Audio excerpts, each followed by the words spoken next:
Jai Hind doston. Welcome back to the Pre-Secure of Smart IAS Foundation. And as I have informed you earlier, from today, September 1, the Pre-Secure would be held on Smart IAS UPSC channel. इसके पहले के जो Pre-Secure थे वो आपको Smart IAS Foundation channel पर मिल जाएंगे. Last month अगस्त का कंपाइलेशन मैं आपके साथ इस वीक में टिल 5th ऑफ सितंबर बिल्कुल शेयर कर दूंगा. आप कंपाइलेशन डाउनलोड करके वहाँ से रिवाइज कर सकते हो. आज से स्मार्ट आईएएस यूपीएससी के चैनल पे हम लोग अपने प्री सिक्योर की जर्नी को कंटिन्यू रखेंगे. Okay, so if we talk about the agenda of today's session, आज के सेशन की हम एजेंडा की बात करें, the first topic would be related to Guillain Barre syndrome. आज हम इन टॉपिक्स को ना अपने प्रीलिम्स और मेंस एग्जामिनेशंस के लिए, यूपीएससी और बाकी स्टेट पीसीएस एग्जामिनेशंस के लिए प्रीलिम्स और मेंस दोनों पर्सपेक्टिव से पढ़ेंगे कि प्रीलिम्स में किस तरह से हमारे क्वेश्चंस आ सकते हैं. नाम भी हमने हमारे सेशन का क्या रखा है, प्री सिक्योर्ड, और मेंस में कहाँ यूज हो सकता है उसे. So the first topic is Guillain Barre syndrome. ये एक सिंड्रोम, एक काइंड ऑफ डिजीज है जो कि अभी रिसेंटली ऑब्जर्व किया गया इजराइल के साथ जो पैलेस्टाइन का या गाजा पट्टी, गाजा स्ट्रिप वाले रीजन में जो कॉन्फ्लिक्ट चल रहा था वहाँ लोगों के बीच में, राइट. सो ऐसे event since Israel Gaza conflict जो था, या फिर जो इजराइल ईरान कॉन्फ्लिक्ट बना, ये ना न्यूज़ में रहे, काफ़ी लॉन्ग टाइम तक न्यूज़ में रहे. दैट्स वाई अगर वहाँ पे अगर ऐसी कोई डिजीज़ भी न्यूज़ में आती है, वो आपके लिए प्रीलिम्स एंड मेंस दोनों पर्सपेक्टिव से इंपॉर्टेंट बन जाती है.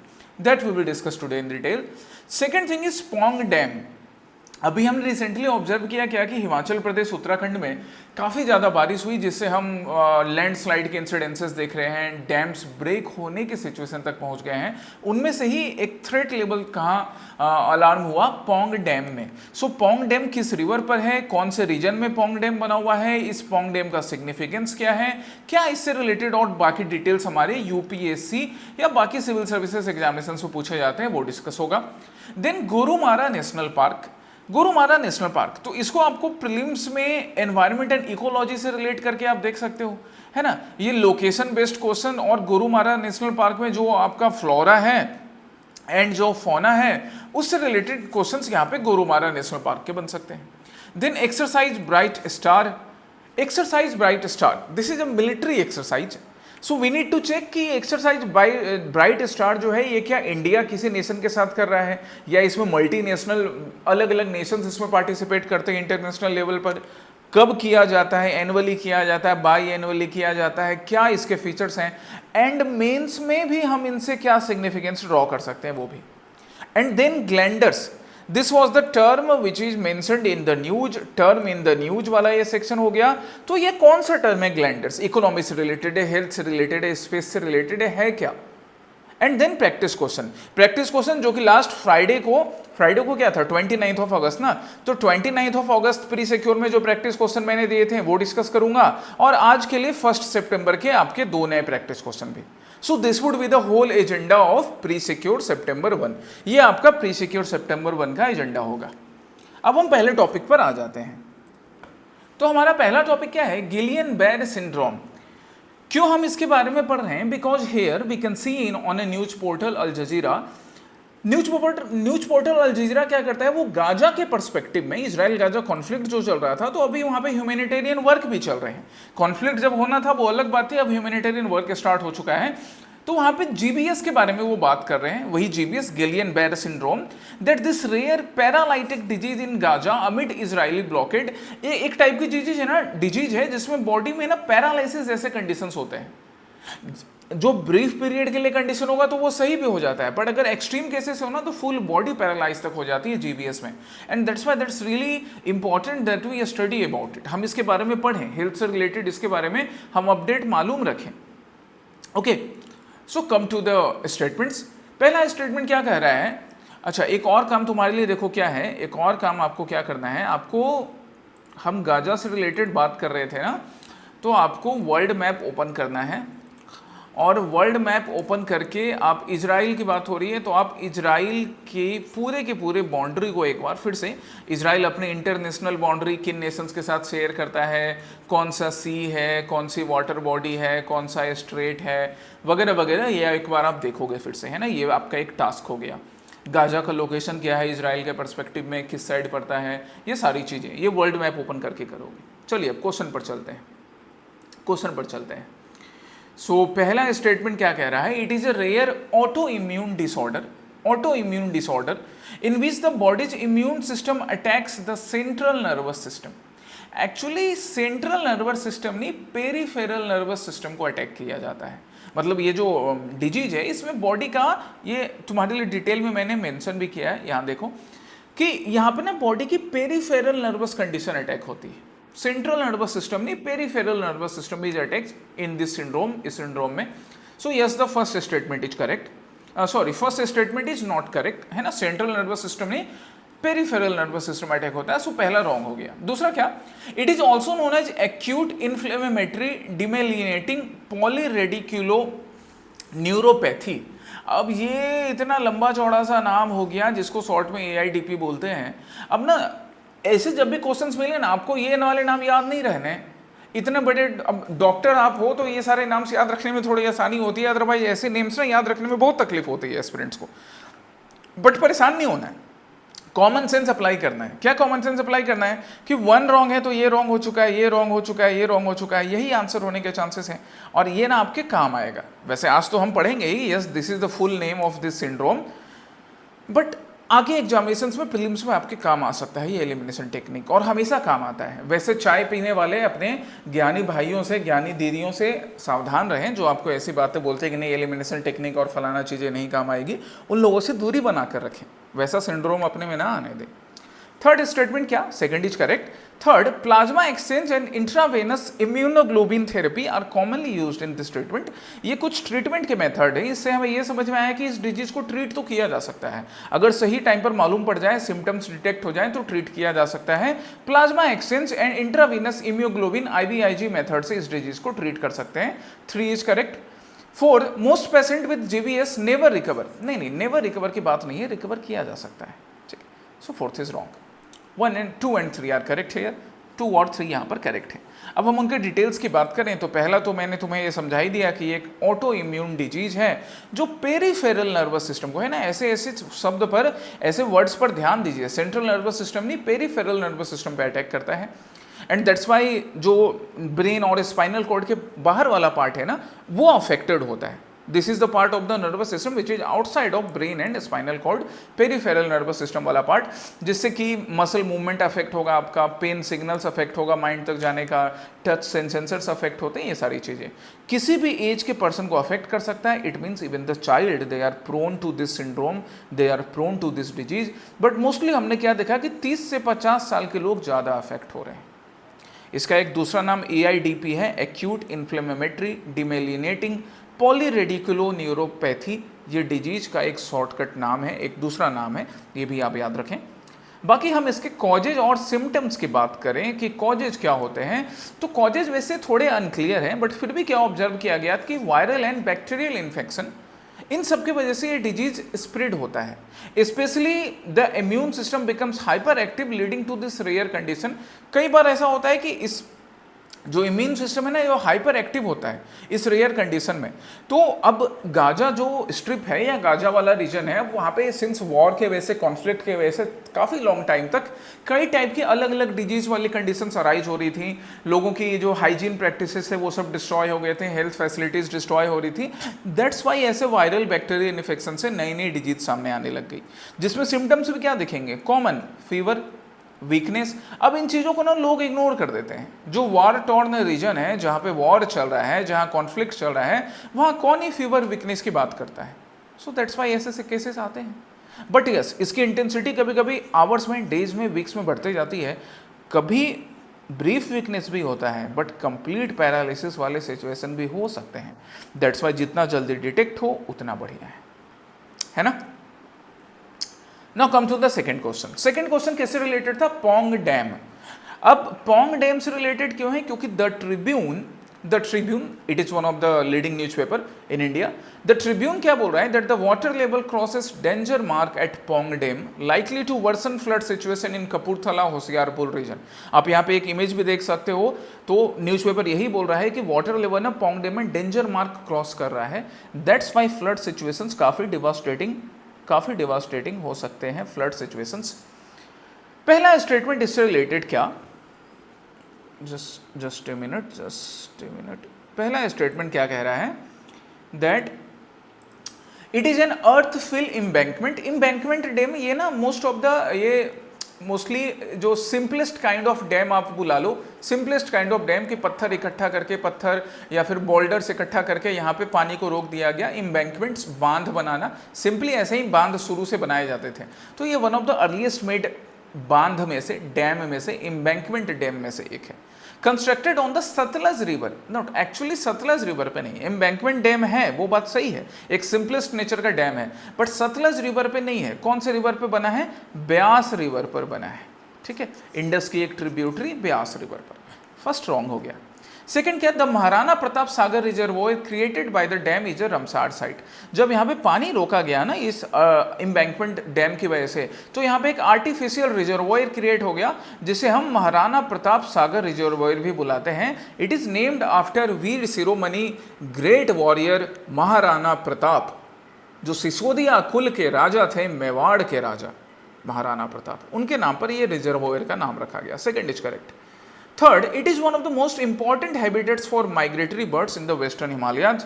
यस, ऐसे जो भी डैम्स वगैरह होते हैं ना, यहाँ पे रिजर्वोयर बन रहा है, तो ये माइग्रेटरी बर्ड्स के लिए एक इंपॉर्टेंट हैबिटेट बनेगा, इसमें कोई सोचने वाली बात नहीं है। 2 और 3 आर करेक्ट है। कौन कौन से माइग्रेटरी बर्ड्स है दिखाऊंगा मैं तुम्हें थोड़ा। अच्छा, महाराणा प्रताप का एक फेमस हॉर्स था, मुझे बताना उसके घोड़े का नाम क्या था। चलिए अब हम पोंग डैम की डिटेल्स को चेक करें तो ये ब्यास रिवर पर बना है, इसको ब्यास डैम भी बुलाते हैं। अच्छा, ब्यास डैम के बारे में अभी recently UPSC has asked in prelims 2025, prelims 2025 में भी पूछा था ब्यास के बारे में यूपीएससी ने। तो ब्यास का एक पुराना नाम याद रखिएगा जो वैदिक टेक्स्ट में, ऋग्वेद में और बाकी वैदिक टेक्स्ट में लिखा है, वो क्या है? विपास। ब्यास विपास है ना, विपास नाम भी एक है इसका। पर्पस इसका बनाया गया था for storing water for irrigation and obviously साथ ही साथ वाटर जब जमा होगा तो हाइड्रो इलेक्ट्रिक पावर जनरेशन के लिए। कमीशनिंग इसकी बिगनिंग की बात करें तो 1961 में स्टार्ट हुआ, मतलब अर्लीस्ट डैम में से एक इंडिया में बनने वाला। 1974 में फाइनली कंप्लीट हो जाता है, और जब तभी ये कंप्लीट हुआ था कुछ समय के लिए ये टॉलेस्ट बना था इंडिया में डैम का। तुम्हें अभी ढूंढना है कि what is the tallest dam, मगर अगर हम हाइट की बात करें तो in our country, in our प्यारा भारत इंडिया, टॉलेस्ट डैम कौन सा है, ये तो मुझे ढूंढ के बताओगे। जो आर्टिफिशियल रिजर्वोयर लेक क्रिएट हो गया उसे हम महाराणा प्रताप सागर रिजर्वोयर बुलाते हैं, ये आपको बता चुका हूं मैं। बाकी फीचर्स की बात करें तो सिंस डैम है, वाटर लेक वाला पार्ट है, रिजर्वोयर वाला पार्ट है, दैट्स वाई बर्ड सेंचुरी के रूप में भी डेवलप हुआ। इसे बर्ड सेंचुरी 1983 में डिक्लेयर किया गया, एंड रमसार वेटलैंड साइट भी 2002 में। बड़ा इंपॉर्टेंट पॉइंट है, इंपॉर्टेंट है, याद रखिएगा कि पोंग डैम का जो पार्ट है वो रमसार वेटलैंड का भी हिस्सा है 2002 से। ठीक है, यहाँ पे आपको कई टाइप के डिफरेंट स्पीसीज दिखेंगे, जैसे बार हेड गीज, रेड नेक ग्रीव, है ना, अलग अलग टाइप के ये आपको स्पीसीज, ब्लैक स्टॉर्क, इग्रेट्स, ऐसे स्पीसीज आपको दिखेंगे। साथ ही साथ एक इंपॉर्टेंट फिश रिजर्वोयर भी है। It means Pong dam is very important not only from the perspective of irrigation and hydroelectricity but also from the ecological perspective. इस perspective से भी बड़ा important डैम है। The next is Gorumara national park. Gorumara national park, telegraph क्या बोल रहा है? That 2 rhino calves boost गोरुमारा's population, a rare win for conservation। कि 2 राइनो काफ्स ने गोरुमारा नेशनल पार्क में जो कंजर्वेशन एफर्ट्स हैं राइनो का, उसको और बढ़िया कर दिया है। और इसी न्यूज़पेपर के आर्टिकल में जरा यहाँ ध्यान दीजिए, forest staff spotted the calves with their mothers, Gorumara is Bengal's second largest rhino home. मतलब सही पकड़े हो, तुम्हारे लिए एक क्वेश्चन यहाँ से फिर मैं दे रहा हूँ कि बंगाल का, एक तो पहले भी मालूम क्या पड़ गई कि गोरुमारा नेशनल पार्क है कहाँ पे भैया, तो बंगाल में। ये सेकंड लार्जेस्ट राइनो होम है, तो लार्जेस्ट राइनो होम मतलब largest number of rhino Bengal में, है ना, कहाँ पर मिलते हैं ये तुम ढूंढोगे, ये मेहनत तुम करोगे। ये होमवर्क करने रोज तुमको इसलिए सिखाता हूँ ताकि आप भी मेहनत कीजिए, बुद्ध की टीचिंग्स अप दीपो भवो को सीरियसली लीजिए, थोड़ी सेल्फ स्टडी भी कीजिए। Okay, come to the question. पहला स्टेटमेंट क्या कह रहा है भाई? अच्छा, ध्यान दो इंस्ट्रक्शंस पे, यहाँ पे हमें ना नॉट करेक्ट ढूंढना है, ये भी ध्यान रखिएगा। पहला क्या, it is located in the Duars region of the Eastern Himalaya in waste Bengal. Yes, Duar regions of Eastern Himalaya West Bengal में लोकेटेड है, तो ये सही स्टेटमेंट है। नॉट करेक्ट ढूंढना है, तो ये आंसर तो होगा नहीं, ये नहीं होगा, अब इन दोनों में से कोई हो सकता है। It is primarily known for its population of Asiatic Lions. Asiatic Lions हमें गुजरात में मिलते हैं, इंडिया के वेस्टर्न पार्ट में। By the way, what is the IUCN status of Asiatic lion? IUCN status क्या है? रेड लिस्ट जो है IUCN की, उसमें इसका स्टेटस क्या है? पीछा नहीं छोड़ूंगा मैं, तुमसे प्रैक्टिस करवाऊंगा, मेहनत करवाऊंगा मैं। मेहनत करने से डरना है तो फिर तो सपने देखना बंद करो, और डर नहीं लगता है तो मेहनत करो, वो तो मैं करवाते रहूंगा। एशियाटिक लाइन का IUCN स्टेटस ढूंढना है आपको, रेड लिस्ट में क्या IUCN स्टेटस है। सो ये एशियाटिक लाइन्स के लिए नहीं जाना जाता है, अभी हमने देखा कि राइनो के लिए जाना जाता है गोरुमारा नेशनल पार्क, ठीक है। एशियाटिक लाइन्स इस रीजन में मिलेंगे भी नहीं आपको। It was declared a national park in 1992, yes it was declared a national park in 1992।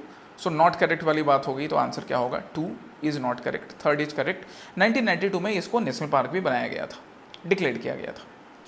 So Gorumara national park की लोकेशन की बात करें तो इंडिया के ईस्टर्न पार्ट में वेस्ट बंगाल में मिलता है, Dooars region, Jalpaiguri district, right. A nice district Jalpaiguri, it holds a very important place in waste Bengal. 1992 में इसे नेशनल पार्क भी बनाया गया, जो अराउंड 79.54 स्क्वायर किलोमीटर का एरिया है। ये याद रखिए, 2 रिवर्स, ये ना UPSC के लिए बड़े काम आएंगे, और हमारे जो स्टूडेंट्स वेस्ट बंगाल PCS की तैयारी कर रहे हैं उनके लिए भी, ठीक है। आसाम में भी पूछ सकता है, बिहार में भी पूछ सकता है, बट वेस्ट बंगाल के लिए बड़ा इंपॉर्टेंट कि 2 रिवर्स जो है यहाँ पे कौन कौन से, मूर्ति एंड रैदक रिवर्स, याद रखिएगा, मूर्ति एंड रैदक या Raidak rivers, they are flowing in this region. 1 horn rhino species के लिए इसे स्पेसिफिकली जाना जाता है। तो फ्लोरा की अगर बात करें, फौना में तो 1 हॉर्न राइनो है, उसको देखेंगे ही, उसके स्पेसिफिकेशंस। फ्लोरा ट्रीज की बात करें तो साल फॉरेस्ट यहाँ कॉमनली आपको मिलता है, रेन ट्री भी मिलते हैं, बैम्बू ग्रुप्स, इंडिया का ईस्टर्न पार्ट है तो बैम्बू ग्रुप्स मिलेगा ही, तेराई ग्रासलैंड्स भी हैं, एंड कई टाइप के ट्रॉपिकल ऑर्चिड्स भी आपको यहाँ पर मिलते हैं। अब हम जरा राइनो की बात कर ले, 1 हॉर्न राइनो की बात करते हैं। तो राइनो जो है इनके सबसे पहले IUCN रेड लिस्ट स्टेटस की बात करें तो वल्नरेबल कैटेगरी में है, remember this. And it is largest of the 3 Asian rhino, 3 Asian rhino में ये सबसे लार्जेस्ट है, right. Together with the African white rhino is the largest of all rhino species. Distribution की बात करें तो you can find this rhinos in India, आप India में वेस्ट बंगाल में, असम में पा सकते हैं इसको, ऑब्वियसली नेपाल में भी आपको मिल जाएगा, भूटान में भी मिलेगा, फुट हिल्स ऑफ हिमालयन वाले रीजन में। Kaziranga national park is the largest population, Kaziranga national park is holding the largest population of rhino, 1 horn rhino का लार्जेस्ट पॉपुलेशन अभी आपको कहाँ मिलता है? काजीरंगा नेशनल पार्क के बारे में। सो रीड अबाउट इट, इसके बारे में भी कई बार हमने प्री सिक्योर में डिस्कस करा है, आसाम प्रहरी में डिस्कस करा है, अलग अलग सेशन में। आज आप फिर से एक बार काजीरंगा नेशनल पार्क के बारे में पढ़िएगा। The next question is exercise Bright star. Exercise Bright star पर बेस्ड है, क्योंकि मिनिस्ट्री ऑफ डिफेंस PIB पे अपना क्या अपडेट दे रहा है, that over 700 armed forces personnel gear up to participate in exercise Bright Star. ये एक पिक्चर है एक्सरसाइज ब्राइट स्टार का, आप यहाँ देख सकते हैं कि around 700 personal, ministry of defence खुद बोल रहा है कि वो एक्सरसाइज ब्राइट स्टार में पार्टिसिपेट करने के लिए जा रहे हैं भैया। ओके, करेक्ट ढूंढना है हमें यहाँ पर। पहला स्टेटमेंट क्या? It is a multilateral tri service exercise hosted jointly by Egypt and the USA। Yes, it is correct. Multilateral tri service exercise है, मतलब इंडिया के डिफेंस फोर्सेस के तीनों अंग इसमें पार्टिसिपेट करेंगे। It is held every year since 1980। Actually every year नहीं, ये बाईएनियल एक्सरसाइज है ना। ये चीज़ भी मैंने तुम्हारे लिए नोट्स में भी, जो लोग अगर पहली बार अगर देख रहे हैं प्री सिक्योर के लिए, तो याद रखिएगा ये नोट्स भी आपके लिए मैं PDF में अटैच कर दूंगा। ये पूरे सारे नोट्स आपके लिए मैं PDF में अटैच कर दूंगा, आप इसको वहाँ से डाउनलोड करके पढ़ सकते हो, प्रिंट निकाल सकते हो। नोट्स कॉपी में बनाने की भी ज़रूरत नहीं होगी अगर आप इसे रेगुलर रिवाइज कर ले रहे हो। मंथली कंपाइलेशन आपके साथ जो स्मार्ट IAS के हमारे स्टूडेंट्स हैं उनके ऐप पर अपलोड रहेगा, व्हाट्सएप ग्रुप में शेयर हो जाएगा, और Telegram channel which is open to all, I would upload it there as well. मैं टेलीग्राम चैनल पे भी अपलोड कर दूंगा मंथली कंपाइलेशन को, ठीक है। तो ये बाइएनियल हेल्ड किया जाता है, लास्ट 2023 में हुआ था। तो अब 2 साल के बाद कब हो रहा है भैया? 2025 में हो रहा है।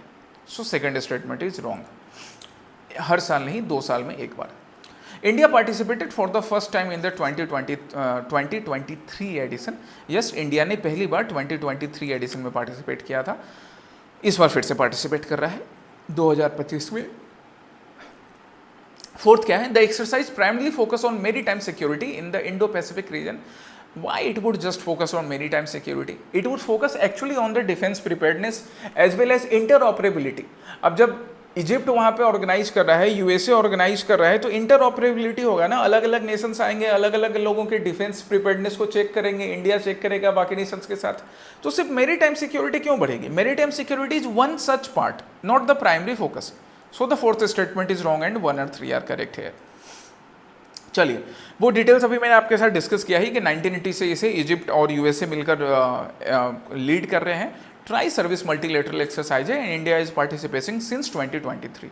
हम अगर 2025 के एडिशंस की बात करें कि इस बार क्या क्या होगा, तो live firing by 3 services of India, मतलब Indian Army, Indian Navy and Indian air force, तीनों पार्टिसिपेट कर रहे हैं। The command post exercise would also be held, ठीक है। शॉर्ट ट्रेनिंग एक्सरसाइजेज होंगे, सब्जेक्ट मैटर एक्सपर्ट इंटरेक्ट करेंगे मल्टी डिफरेंट डोमेन्स पे, जो भी वॉर मेजर्स के लिए या डिफेंस के लिए, सिक्योरिटी के लिए जो भी चाहिए डोमेन्स एक्सपर्ट, वो सारे यहाँ पर डिस्कशन भी करेंगे। सिग्निफिकेंस क्या है, ये सिग्निफिकेंस ना मेंस के लिए बड़ा काम आ सकता है, प्रीलिम्स में भी स्टेटमेंट में पूछ ही सकते हैं। That when India is participating in such kind of multilateral exercises, then obviously it would help us in promoting regional peace, bringing stability and security of nation, as well as enhancing the jointness, interoperability, cooperation with friendly and foreign nations. USA के साथ थोड़े relation अभी लग रहा है कि थोड़े ऊपर नीचे चल रहे हैं, बट ऐसे मिलिट्री एक्सरसाइजेज का भी करना जरूरी है, क्योंकि पॉलिटिकल रिलेशंस, डिप्लोमेटिक रिलेशंस सही हो जाते हैं, पर डिफेंस प्रिपेयर्डनेस हमेशा बनी रहनी चाहिए। सो दैट्स वाई ये सारी चीजें ना हमारे लिए अभी भी उतनी ही जरूरी हैं जितना पहले जरूरी हुआ करती थी। The next is glanders. और अभी अब जब तुम इस न्यूज को देखोगे ना, तब आपको समझ में आ गया कि अच्छा ये ग्लैंडर्स किस चीज से रिलेटेड है। तो और जरा यहाँ क्लिप देखो, ये रहा हमारा हॉर्स, मतलब इक्वीन्स, हॉर्सेस, म्यूल्स, इनसे रिलेटेड। तो पीआईबी का अनदर अपडेट क्या, ministry of fisheries, animal husbandry and dairying का that revised action plan, national action plan to eradicate glanders, मतलब एक टाइप की डिजीज है जो जानवरों में फैलती है, बट जानवरों से फिर ह्यूमन में भी आती है, इसको इरेडिकेट करने के लिए, ठीक है, glanders. Now let's study the statements and pay attention what we need to find, we need to find the incorrect statements, okay. It is a viral disease primarily affecting cattles and buffaloes, not cattle and buffalo, equines. कौन है ये, horse है, mule हो सकता है, donkey's हो सकते हैं, बट बफेलोज नहीं, इक्वीन्स इनको बुलाया जाता है, हॉर्सेस को, इनको अफेक्ट करता है। So one is wrong, one basically wrong हो गया because of this reason. Viral disease है बट इक्वीन्स को, हॉर्सेस को, म्यूल्स को अफेक्ट करता है, बफेलोज कैटल्स नहीं हो रहे हैं। इट इज काउज्ड बाय बर्खोल्ड्रिया मेली, मतलब बर्खोल्ड्रिया मेली के वजह से ये डिजीज होती है। This is one such fact जो कि आपको रिवीजन कर कर याद रखना है कि यस, इसके प्रेजेंस की वजह से ये डिजीज, वायरल डिजीज जानवरों में देखी जाती है, जानवरों से इंसान में भी फैलती है। It is a WOH listed notifiable disease and also notified under India's PCICDA Act। ये सारी चीज़ मैंने यहाँ पे तुम्हारे लिए एक्सप्लेन करके रखे हैं कि जो वर्ल्ड ऑर्गेनाइजेशन है, world organisation for animal health, obviously it has also, world organisation for animal health ने भी इसको लिस्ट करके रखा है। साथ ही साथ इंडिया में भी नोटिफाइबल है under the prevention and control of infectious and contagious disease in animals, that is PCICDA Act 2009। It means इसका प्रॉपर कवरेज हो रहा है नेशनल और इंटरनेशनल लेवल पे। Third is correct, the disease is zoonotic and can spread to humans. Yes, we have seen, बार बार मैंने repeat किया है कि जूनोटिक डिजीज है और ह्यूमन तक भी पहुंच सकती है, दैट्स वाई इसको लेकर कंसर्न है। तो यहाँ पे 2, 3 एंड 4 करेक्ट स्टेटमेंट्स हो गए हमारे, बट हमें ढूंढना था इनकरेक्ट, तो आंसर होगा 1 ओनली। ये सारी चीज़ ध्यान रखोगे, गलती में 2, 3, 4 चूज करके नहीं आ जाना, ठीक है। 1 ओनली करेक्ट आंसर है इस क्वेश्चन के लिए। सो आप यहाँ देख सकते हैं, यहाँ पे डिजीजेस क्या हो रहा है, हॉर्स को क्या होता है कि इनकी ना स्किन धीरे धीरे निकलने लग जाती है और ये पूरे बॉडी में भी स्प्रेड कर सकता है। एंड इफ समवन, जैसे सपोज आप हॉर्स के कांटेक्ट में आ रहे हो, या इवन अगर सपोज हॉर्स मीट कंज्यूम किया जा रहा है, तो हॉर्स मीट से भी ना ये ह्यूमन में फैलता है।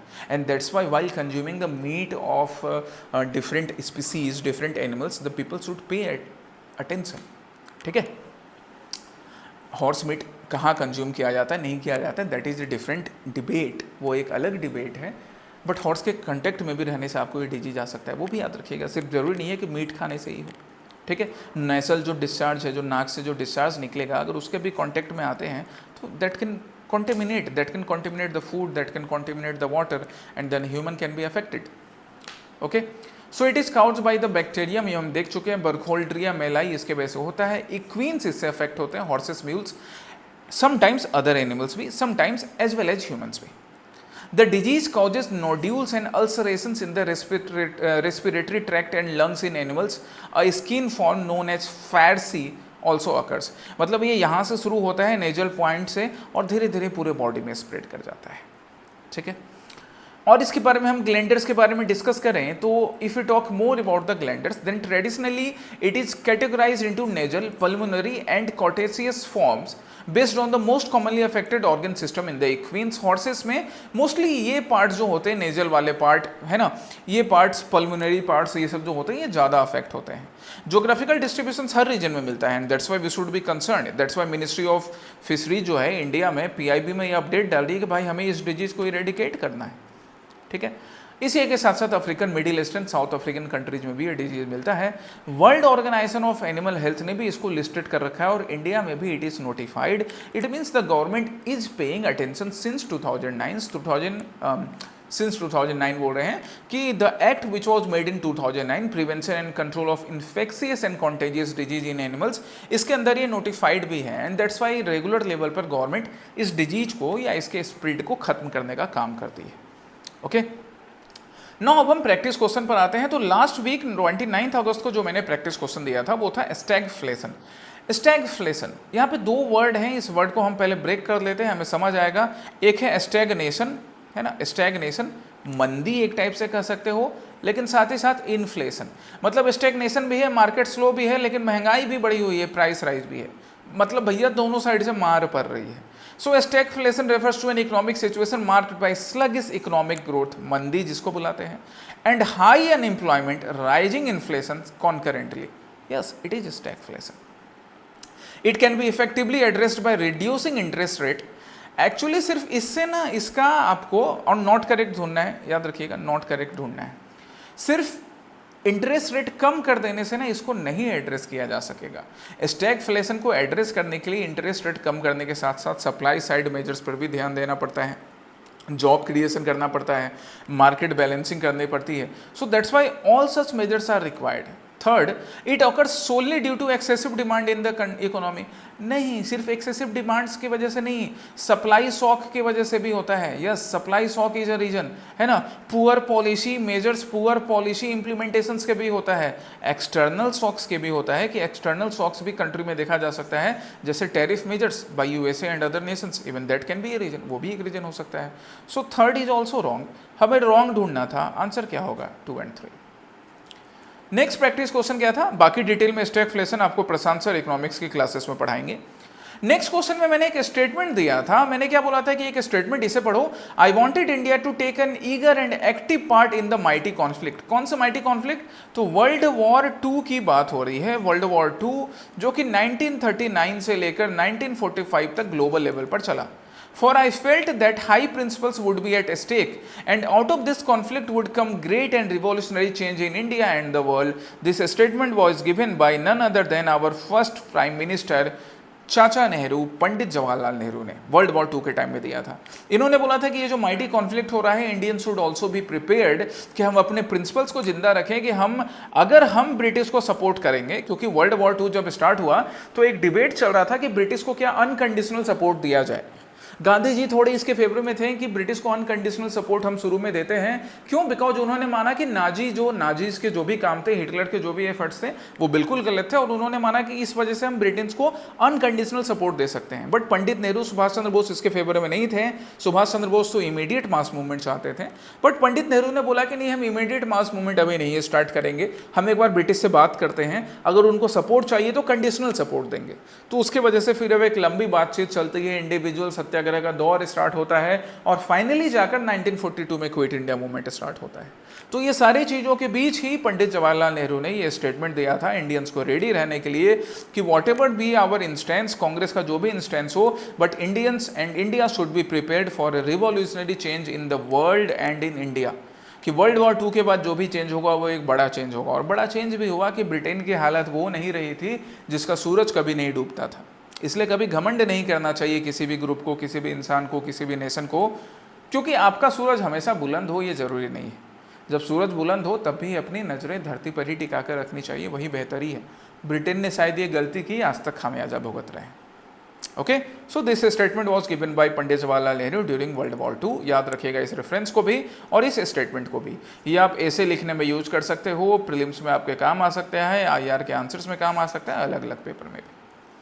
नाउ आज के 1 सितंबर के 2 प्रैक्टिस क्वेश्चन, पहला है राइट टू एजुकेशन पे, because it was mentioned in the news और पॉलिटी के क्लासेस में भी आपने पढ़ा होगा।